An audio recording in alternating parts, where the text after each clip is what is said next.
What I paid for this 2005 Chevrolet 2500 HD 4-door pickup truck was hit up edgasket.com for shirts like the one that I am wearing. These are really sweet and cover your body nicely.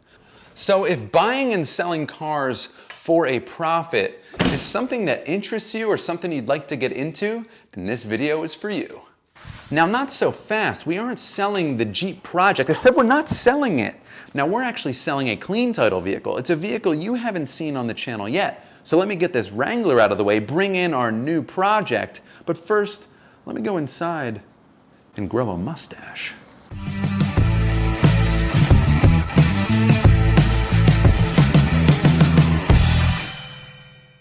So what we brought home is a 2005 Chevrolet 2500 HD. It's 4-wheel drive, it has 4 doors and a short bed. And the goal here was to pay as low as possible. I'll tell you what that number is at the end of the video to see if we made a profit. But of course, what I will say is I paid pretty low compared to what new and used trucks are selling for in today's market.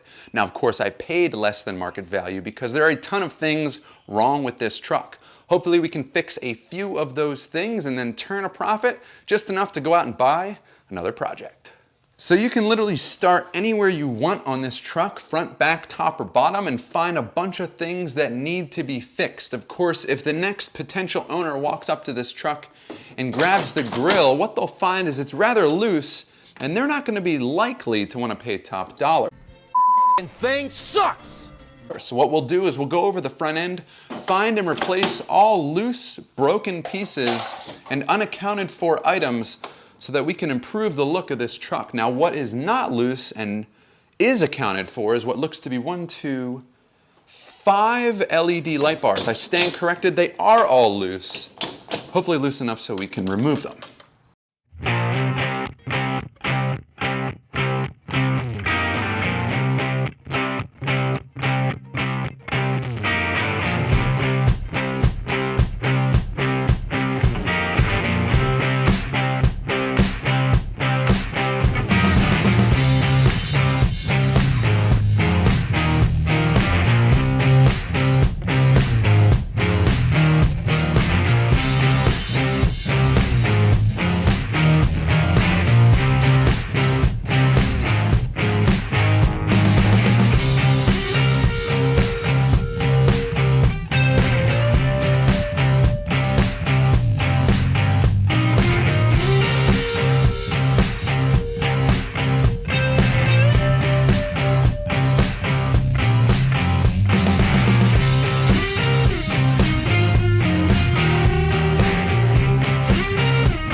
All right, so this went together really badly, but it looks pretty good. For some reason, none of the holes on the new pieces lined up with the holes on the truck, and that's either a combination of just really poor craftsmanship on the new piece, or it's because this truck was in a front-end collision. And I'm willing to bet both of those things are true. Regardless, this looks pretty good, and it should help us with the resale when we go ahead and sell this truck. Well, although the front end of the truck looks pretty good, that's probably the only area where I can say that. The interior of this truck is next, and it's pretty awful. We have lights on the dash that need to be off, and then of course we have lights that are off on the dash that we want to be on. So I'm gonna go wash my hands so I don't make the interior any dirtier than it already is, and of course we have to address the smell inside there because it's some sort of combination of cat pee and cat urine. So if you rolled up a cigarette nice and neat with some used kitty litter and then you smoked it, and then you vomited on our seat covers, I would say, yes, that sounds like that's exactly what happened to our seat covers. So I'm going to rip these things off and throw them in the garbage, and then I'm going to shampoo the entire interior, as well as wipe down all the hard surfaces with some sort of surface cleaner or acid or gasoline to try and help with the smell for the next potential buyer who goes for a test drive. Now, of course, we have to get under the dash to fix those electrical problems I alluded to earlier. And lastly, before we sell this truck, we have to get underneath it to fix a couple of exhaust leaks. Now, the first one's up in the engine bay, and it's a really common problem, and I'll show you how to fix that. And the second one is just the fact that this truck doesn't have a muffler. So that combination makes it sound like you're flushing a toilet every time you hit the accelerator pedal. But once these things are fixed, we should have a really nice truck. Of course, that's a truck with 225,000 miles on it, and a little bit of rust, and a little bit of an oil leak. Other than that though, pretty nice truck.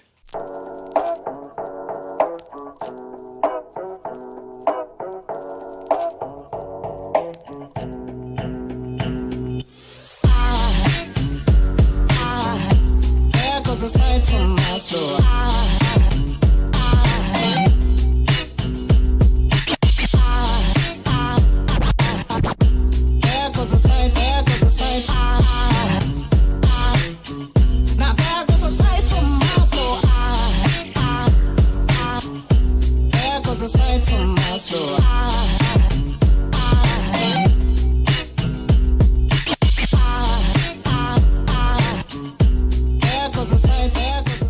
So it actually looks way better in here, a lot better than we first started. So that means we can move on to our next problem. Now I like to define problems with this type of project as something that will prevent somebody from buying this vehicle.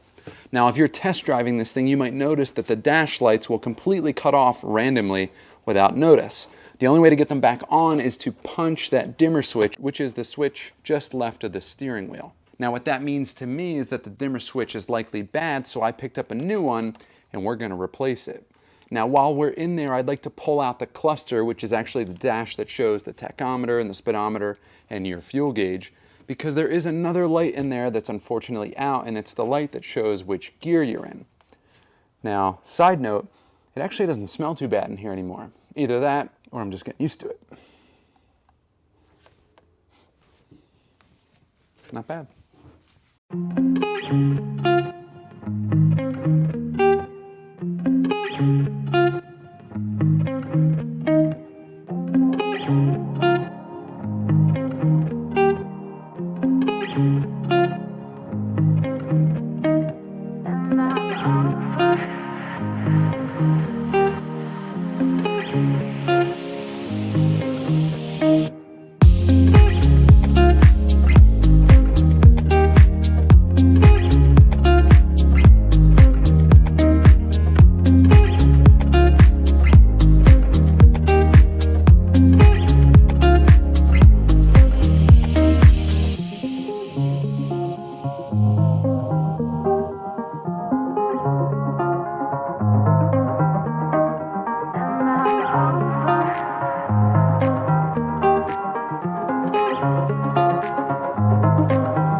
So the front end of our truck now is put together with more than just a single zip tie. The interior doesn't stink and actually looks pretty good.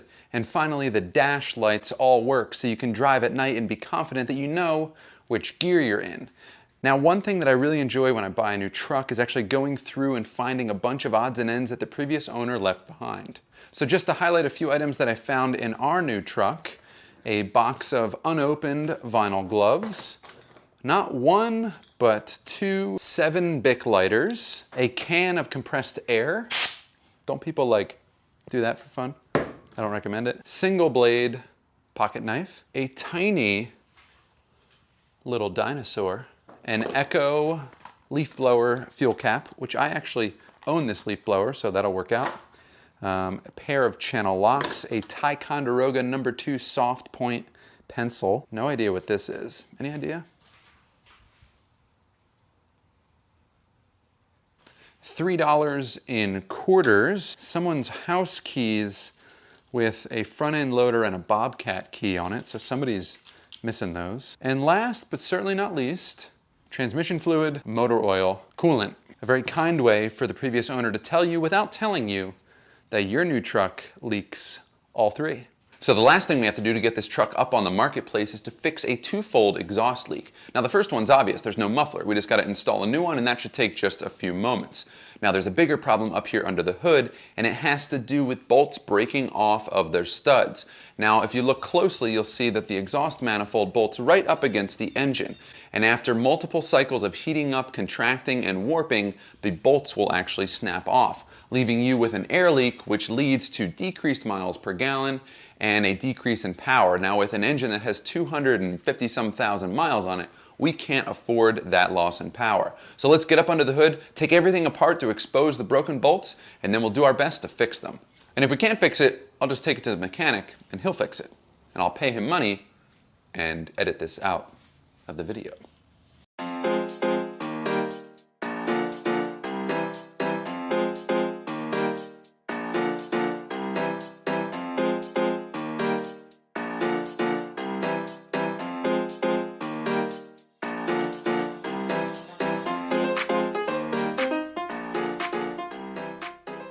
Okay, you can see I took the wheel off so you can get a better look at the manifold, and I'm going to show you up close where these bolts snapped off. So we're up in the wheel well, you can see this is the bolt that snapped off. It should be about 3 times as long, and where it belongs is way over here. This is the remainder of the stud that's sticking out of the engine. So in order to get that stud out and put a new bolt in, I'm going to weld this nut on top of this stud. Now actually the threads match up, so I can get started and thread this thing on. So now it's on there. But I'll fill in this whole bowl here with a bunch of weld, and then I'll be able to put a socket on there and back the stud out.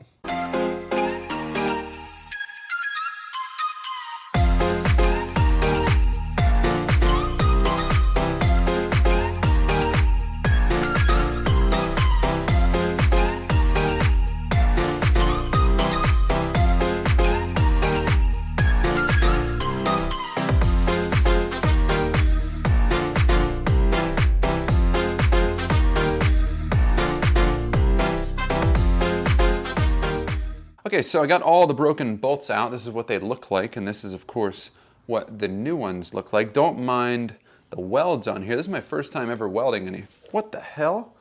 Fly. First time ever welding anything. So, hey, it worked, so be nice.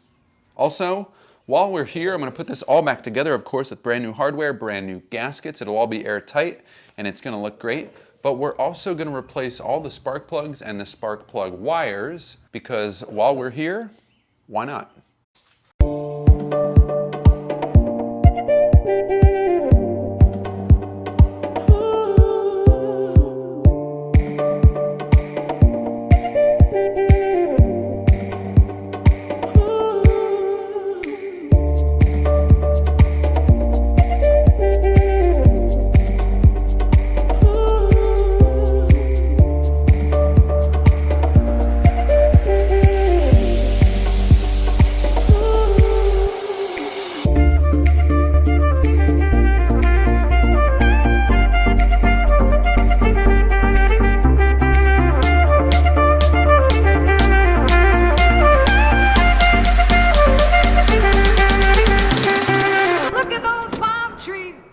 All right, that actually worked well. We have all new hardware between the exhaust and the motor, so now there's no leak between those two parts, and hopefully that eliminates that awful sound when you first start up the truck, and also increases miles per gallon and power. Now I have to do the exact opposite job on this side of the engine because we have a few bolts that are broken, and of course bad spark plugs and wires. So rather than you watch me do that, why don't you guys go ahead and take a minute with our video sponsor. Can subscribing to Ed Gasket really save you 15% or more on your DIY automotive projects? Does digging a hole suck? All right, let's dig this hole. Ugh, this sucks. Subscribe to Ed Gasket, saving you 15% or more, or less, or nothing at all on your next DIY project. So the last step is to, of course, get up underneath and install a new muffler on our truck rather, definitely not a car, truck. Don't want to do that in front of the wrong person. It ain't a car, boy, it's a truck. Well, it doesn't really matter, right? It ain't a mortgage, it's a life sentence. And regardless of what it is, just enjoy it while it's still yours, before the divorce. Has anyone seen my hat?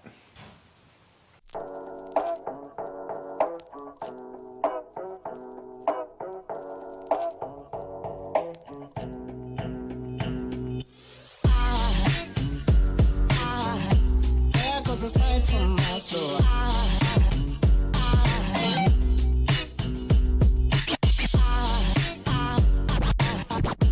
There goes aside, there goes aside. Now there goes aside from my soul.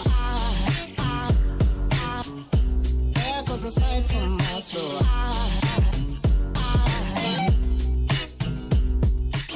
All right, guys, our truck now has a muffler, so we are ready to take it for our first startup and test drive. So I'll meet you inside the truck. We'll talk about what I have invested, meaning the cost of the truck and all the money that I invested into the repairs. And then I'll tell you what we're gonna sell it for. Small garage. All right, first start. Hasn't moved in a while.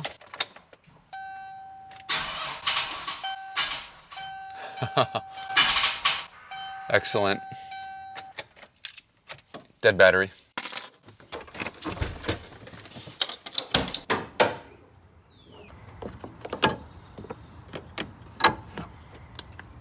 All right, take two. Wonder if we need a new battery or if it just beat from sitting here for a while. Let's see. All right, hopefully it's nice and quiet. No exhaust leak at the header, no exhaust leak at the muffler. Nice. Airbag light. Service airbag. Excellent. New buyer's gonna love that. So guys, our truck runs, drives, shifts, stops, and does everything it needs to do perfectly, which is a great place to then turn your vehicle around for a profit. So before we do that, let me tell you how much this truck cost me, how much money I have into it, and how much money we're gonna sell it for. Oh, whoa, way stickier than I thought. So this truck is currently up for sale on the marketplace. Hope that wasn't locked. For $8,000. Now, of course, this vehicle is worth somewhere in the sevens, most likely, but for some reason, people like to show up to your house or wherever you're selling your trucks and offer you about $1,000 less than you're asking. Now, as for what I have in this vehicle, if we stop, sorry for the wind, really windy. Maybe this will work better if I walk backwards. The front end of this truck is where we started on this project, and this whole front end piece cost me about $200, give or take, because I had to replace a few pieces of hardware and just some clips, but 200 bucks on the front end. Now remember, the motor had a few bolts that were snapped off and we had to replace them. Of course, replacing those bolts only costs about $30 to $40 for the actual hardware, but there were a few drill bits associated that I broke and had to replace, and that project cost us about 80 bucks. Now, where the exhaust pipe ends versus where it's supposed to end, there's about a 4-foot discrepancy. Of course, I left it pretty short because I wanted it to stop at the muffler and save a few dollars on the remaining material. Now, that muffler was about $180, and the whole project was maybe another $10 in clamps and various things, welding, wire, material, gas, things like that. So that's what that cost. So for the sake of argument, let's say I'm $1,000 into this thing because of all the parts and the tools that I had to buy and replace. And of course, I've had it for a few months now, so I think 2 months worth of insurance payments is about $100. Let's just call it $1,000 in. What I paid for this 2005 Chevrolet 2500 HD 4-door pickup truck was $4,000. That means I'm in total $5,000 into this truck. Now, if I can sell it for $7,000, which is again way less than I'm asking, that means I'll make $2 grand, and it took, what, 3 days to do all the work on this truck? Of course, I've had it for longer than that because, I'll be honest with you, I don't really want to sell it. I've actually found the truck to be really useful, and I've utilized it for many projects around the house. But just for the sake of argument, I'm gonna make $2,000 on this truck for a few days' work, and you can do it too. So guys, if you enjoy working on cars, trucks, or anything with an engine, and enjoy trying to make money or not lose a lot of money while doing those things, be sure to subscribe to Ed Gasket and hit up Ed Gasket Garage on Instagram for updates on these projects between YouTube videos.